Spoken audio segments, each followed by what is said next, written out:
बोलो भागवत भगवान की जय। चतुर्थ स्कंद 28वां अध्याय। पुरंजन को स्त्री योनि की प्राप्ति और अभिज्ञात के उपदेश से उसका मुक्त होना। श्री नारद जी कहते हैं, राजन, फिर भय नामक यवनराज के यज्ञाकारी सैनिक ब्रजवार और काल कन्या के साथ पृथ्वी तल पर स्वतंत्र विचरने लगे। एक बार उन्होंने बड़े वेग से बूढ़े सांप से सुरक्षित और संसार की सब प्रकार की सुख सामग्री से संपन्न पुरंजनपुरी को घेर लिया।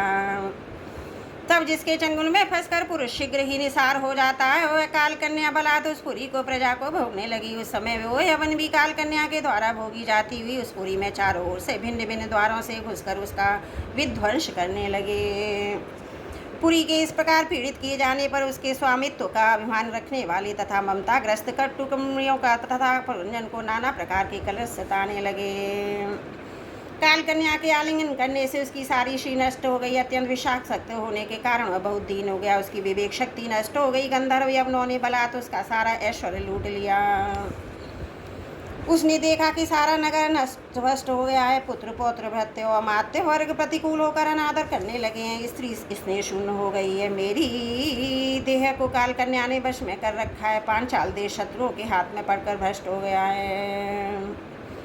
यह सब देखकर राजा पुरंजन अपार चिंता में डूब गया। उसे इस विपत्ति से छुटकारा पाने का कोई उपाय न दिखाई दिया। काल कन्या ने जिन्हें निसार कर दिया था, उन्हीं भोगों की लालसा से वह दीन था। अपनी पारलौकिकी गति और बंधुजनों के स्नेह से वंचित रहकर उसका चित्त केवल स्त्री और पुत्र के लालन पालन में ही लगा रहता था। ऐसी अवस्था में उसने बिछोड़ने की इच्छा न होने पर उसे पुरी को छोड़ने के लिए बाध्य होना पड़ा, क्योंकि उसे गंधर्व यवनों ने घेर रखा था। काल कन्या ने कुचल दिया था। इतने में ही यवनराज भय के बड़े भाई ब्रजवान ने अपने भाई का प्रिय करने के लिए सारी पुरी में आग लगा दी। जब वह नगरी जलने लगी तब पुरवासी सेवक वृंद, स्थान वर्ग और कुटुंब की स्वामिनी के सहित कुटुंब वत्सल पुरंजन को बड़ा दुख हुआ। अब नगर को काल कन्या के हाथ में पड़ा देख उसकी रक्षा करने वाले सर्प को भी बड़ी पीड़ा हुई, क्योंकि उसके निवास स्थान पर भी यवनों ने अधिकार कर लिया था। प्रज्वार उस पर भी आक्रमण कर रहा था। जब वह नगर की रक्षा करने में सर्वदा असमर्थ था, तब वह जिस प्रकार जलते हुए वृक्ष के कोठर में रहने वाला सर्प उससे निकल जाता था, उसी प्रकार उसने भी महान कष्ट से कांपते हुए वहां से भागने की इच्छा की। उसके अंग प्रत्यंग ढीले पड़ गए थे। गंधर्वों ने उसकी सारी शक्ति नष्ट कर दी थी। अतः यवन शत्रुओं ने उसे जाते देखकर रोक दिया। तब वह दुखी होकर रोने लगा। घ्रासक्त पुरंजन देह आदि में मेरेपन के भाव से रक्त से अत बुद्धिहीन हो गया है। स्त्री के प्रेम पाश में फंसकर बहुत दीन हो गया है। अब इसे इस बिछोड़ने का समय उपस्थित हुआ। तब ये अपनी पुत्री, पुत्र पौत्र, पुत्रवधू, दामाद, नौकर और घर खजाना अन्याय जिन पदार्थों में उसकी ममता भर शेष थी, उसका भोग तो कभी का छूट गया था। उन सब के लिए इस प्रकार चिंता करने लगा। हाय, मेरी भार्या तो बहुत ग्रहग्रस्ती वाली है। जब मैं परलोक को चला जाऊंगा तब ये ऐसा होकर किस प्रकार अपना निर्वाह करेगी। इसे इन बाल बच्चों की चिंता ही खा जाएगी। यह मेरे भोजन किए बिना भोजन नहीं करती थी, स्नान किए बिना स्नान नहीं करती थी, सदा मेरी ही सेवा में तत्पर रहती थी। मैं कभी रूठ जाता तो बड़ी भयभीत हो जाती थी, छिड़कने लगता तो डर के मारे चुप हो जाती थी, मुझसे कोई भूल हो जाती तो मुझे सचेत कर देती थी। मुझ में इसका इतना अधिक स्नेह है कि यदि मैं किसी पर देश चला गया था तो यह विरह व्यथा से सूख कर कांटा हो जाती। तो यह वीर माता है तो मेरे पीछे क्या यह गृहस्थ आश्रम का व्यवहार चला सकेगी। मेरे चले जाने पर एकमात्र मेरे ही सहारे रहने वाले पुत्र पौत्री भी कैसे जीवन धारण करेंगे। ये तो बीच समुद्र में नाव टूट जाने से व्याकुल हुए यात्रियों के समान बिलबिलाने लगेंगे। यद्यपि ज्ञान दृष्टि से उसे शोक करना उचित न था, फिर भी अज्ञानवश राजा पुरंजन इस प्रकार दीन बुद्धि से अपनी स्त्री पुत्र आदि के लिए शोकाकुल हो रहा था। इसी समय उसे पकड़ने के लिए वहाँ बानक यवनराज आदम का जब यमन लोग उसे पशु के समान बांध कर अपने स्थान को ले चले, तब उसके अनुचरण अत्यंत आतुर और शोकाकुल होकर उसके साथ हो लिए। यवनों द्वारा रोका हुआ सर्प भी उस पुरी को छोड़कर इन सब के साथ चल दिया। उसके जाते ही सारा नगर छिन्न भिन्न होकर उसके कारण में लीन हो गया। इस प्रकार महाबली यवनराज के बलपूर्वक खींचने पर भी राजा पुरंजन ने अज्ञानवश अपने हितैषी एवं पुराने मित्र अभिज्ञात का स्मरण नहीं किया। उस निर्दय राजा ने जिन्हें यज्ञ पशुओं की बलि दी थी, वे भी दी हुई पीड़ा को याद करके से क्रोधपूर्वक कुठारों से काटने लगे। वह वर्षों तक विवेकहीन अवस्था में अपार अंधकार में पड़ा निरंतर कष्ट भोगता रहा। स्त्री की आसक्ति से यह दुर्गति हुई थी। अंत समय में पुरंजन को उसी का चिंतन बना रहता है, इसलिए दूसरे जन्म में वह नरप श्रेष्ठ विदर्भ राज के यहाँ सुंदरी कन्या होकर उत्पन्न हुआ। जब वह विदर्भ नंदिनी विवाह योग हुई तब विदर्भराज ने घोषित किया कि सर्वश्रेष्ठ पराक्रमी वीर ही ब्याह सकेगा। तब शत्रुओं के नगरों को जीतने वाले पांडे नरेश महाराजा मलध्वज ने समरभूमि में समस्त राजाओं को जीतकर उसके साथ विवाह किया। उससे महाराजा मलध्वज ने एक श्याम लोचना कन्या और उससे छोटे 7 पुत्र उत्पन्न किए, जो आगे चलकर द्रविड़ देश के 7 राजा हुए। राजन फिर उनमें से प्रत्येक पुत्र के पर बहुत बहुत पुत्र उत्पन्न हुए, जिनके वंशधर इस पृथ्वी को मनमंदिर के अंत तक तथा उसके बाद भी भोगेंगे। राजा मलध्वज की पहली पुत्री बड़ी व्रतशीला थी, उसके साथ अगस्त ऋषि का विवाह हुआ।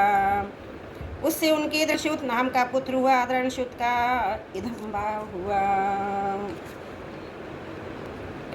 अंत में राजश्री मलध्वज पृथ्वी को पुत्रों में बांटकर भगवान श्री कृष्ण की आराधना करने की इच्छा से मलय पर्वत पर चले गए। उस समय चंद्रिका देश प्रकार का चंद्रदेव का अनुसरण करती उसी प्रकार मंत्रलोचना भेदरवी ने अपने घर पुत्र व समस्त लोकों को तिलांजलि दी। पांडे नरेश का अनुगमन किया। वहाँ चंद्रवसा, ताम्रवर्णी और बटोदका नाम की 3 नदियाँ थी। उनके पवित्र जल में स्नान करके वे प्रतिदिन अपने शरीर और अंतकरण को निर्मल करते थे। वहाँ रहकर उन्होंने कंद, बीज, मूल, फल, पत्ते, ऋण और आदि जल से निर्वाह किया। बड़ा कठोर तप किया, इससे धीरे धीरे उनका शरीर बहुत सूख गया। महाराजा मलध्वज ने सर्वत्र समदृष्टि रखकर शीत, उष्ण, वायु, वर्षा, भूख, प्यास, प्रिय अप्रिय, सुख दुख आदि सभी द्वंद्वों को जीत लिया। तप और उपासना से वासनाओं को निर्मूल कर तथा यम नियम आदि के द्वारा इंद्रिय प्राणों मन को वश में करके वे आत्मा में ब्रह्म भावना करने लगे। इस प्रकार 100 दिव्य वर्षों तक स्थाणु के समान निश्चल भाव से एक ही स्थान पर बैठे रहे। भगवान वासुदेव में सुदृढ़ प्रेम हो जाने के कारण इतने समय तक उन्होंने शरीर आदि का भी भान न हुआ। राजन गुरु स्वरूप साक्षात श्री हरि के उपदेश दिए हुए अपने अंतकरण में सबोर स्फुरित होने वाले विशुद्ध विज्ञान दीपक से उन्होंने देखा कि अंतकरण की वृत्ति का प्रकाशक आत्मा स्वप्नावस्था की भांति देहादि समस्त उपाधियों में व्याप्त और उससे पृथक भी है। ऐसा अनुभव करके वे सबोर से उदासीन हो गए। फिर अपनी आत्मा को परब्रह्म में, परब्रह्म को आत्मा में अभिन्न रूप से देखा। अंत में सब वेद चिंतन को भी त्याग कर सर्वदा शांत हो गए। राजन इस समय पति परायण वेद भी सब प्रकार के भोगों को त्याग कर अपने धर्मपति मलध्वज की सेवा बड़े प्रेम से करती थी। वह चीर वस्त्र धारण किए रहती। व्रत उपसादी के कारण उसका शरीर अत्यंत कृश हो गया था। उसके सिर के बाल आपस में उलझ जाने के कारण उसमें लटे पड़ गई थी। उस समय अपने पति देव के पास अंगार भाव को प्राप्त धूम रहित अग्नि के समीप अग्नि की शांत शिखा के समान सुशोभित हो रही थी। उसके पति परम लोकवासी हो गए, परंतु पूर्वतः इस तरह आसन से विराजमान थे। इस रहस्य को न जानने के कारण वह उसके पास जाकर उसकी पूर्व सेवा करने लगी। चरण सेवा करते समय जब उसे अपने पति के चरणों में गर्मी बिल्कुल नहीं मालूम हुई, तब तो वह झुंड से बिछुड़ी मृगी के समान चित्त में अतकन व्याकुल हो गई। भीड़बान में अकेली दीन अवस्था में देखकर बड़ी शोकाकुल हुई और आंसुओं की धारा से स्तनों को भिगोते हुए बड़े जोर जोर से रोने लगी। वह बोली, राजर्षि से उठिए उठिए, समुद्र से घिरी हुई वसुंधरा लुटेरे धार्मिक राजाओं से भयभीत हो रही है। वह आपकी रक्षा कीजिए। पति के साथ वन में गई है। अबला इस प्रकार विलाप करती पति के चरणों में गिर गई। रो रो कर आंसू बहाने लगी।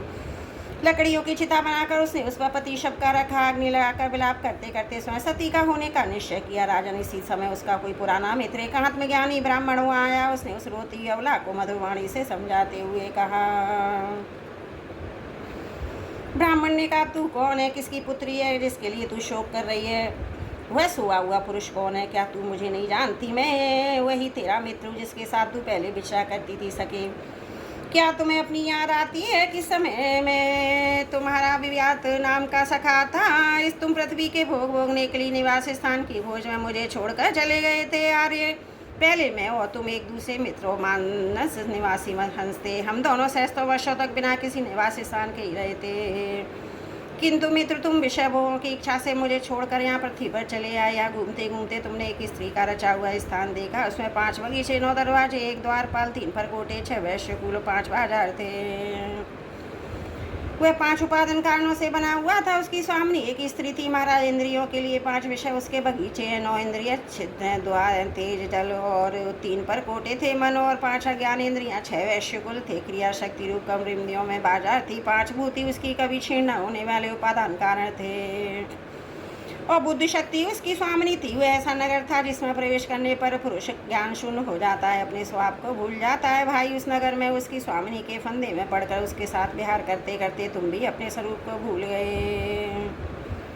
उसी के संग से तुम्हारी ये दुर्दशा हुई है। देखो तुम ना तो विदर्भराज की पुत्री हो, ना यह वीर मलध्वज तुम्हारा पति है। तुमने 9 द्वारों के नगर में बंद किया था। उस पुरंजनी के पति भी तुम नहीं हो। तुम पहले जन्म में अपने को पुरुष समझते थे, अब सती भी स्त्री मानते हो। यह सब मेरी फैलाई हुई माया है। वास्तव में तुम ना पुरुष हो ना स्त्री हो, हम दोनों तो हंस है। हमारा तो वास्तविक स्वरूप है, उसका अनुभव करो मित्र। जो मैं ईश्वर हूँ वही तुम जीव हो, तुम मुझसे भिन्न नहीं हो। तुम विचार पूर्वक देखो, मैं भी वही हूँ जो तुम हो। ज्ञानी पुरुष हम दोनों में कभी थोड़ा सा भी अंतर नहीं देखते। जैसे एक पुरुष अपने शरीर की परछाई को शीशे में और किसी व्यक्ति के नेत्र में भिन्न भिन्न रूप से देखता है, वैसे ही एक आत्मा विद्या विद्या की उपाधि के भेद से अपने को ईश्वर और जीव के रूप में 2 प्रकार से देख रहा है। इस प्रकार जब हंस ईश्वर ने तो उसे सावधान किया, तो वह मान सरोवर का हंस जीव अपने स्वरूप में स्थित हो गया और उसने इसके मित्र के बिछोह से भूला हुआ आत्मज्ञान फिर प्राप्त हो गया। प्राचीन वरी मैंने तुम्हें परोक्ष रूप से आत्मज्ञान का दिग्दर्शन कराया है, क्योंकि जगतकर्ता जगदीश्वर को परोक्ष वर्णन ही अधिक प्रिय है। बोलो भागवत भगवान की जय। चतुर्थ स्कंद 28वां अध्याय समाप्त। त्रुटियों के लिए क्षमा प्रार्थी हूँ।